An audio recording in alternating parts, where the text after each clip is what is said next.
Hello everyone, কেমন আছো তোমরা সবাই? আজকে তো আমি অনেকটাই লেট করে ঘুম থেকে উঠেছি, আর ঘুম থেকে উঠেই একটু ভূতের গল্প শুনছিলাম।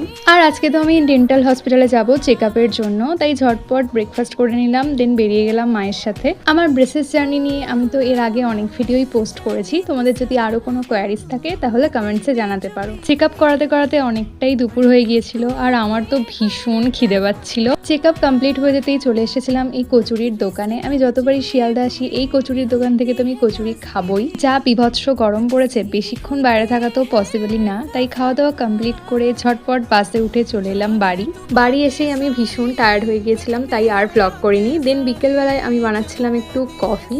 আমি ভাবছিলাম আমার চ্যানেলে 30 ডেজ মিনি ব্লগের একটা সিরিজ স্টার্ট করব, তো তোমরাই জানিও সিরিজটা স্টার্ট করলে কেমন হয়। কফি খেয়ে আমি একটা টানা ঘুম দিয়েছিলাম। দেন ডিনারটা কমপ্লিট করলাম রুটি, সয়াবিনের তরকারি আর পেঁয়াজ দিয়ে। So that's it for today, by.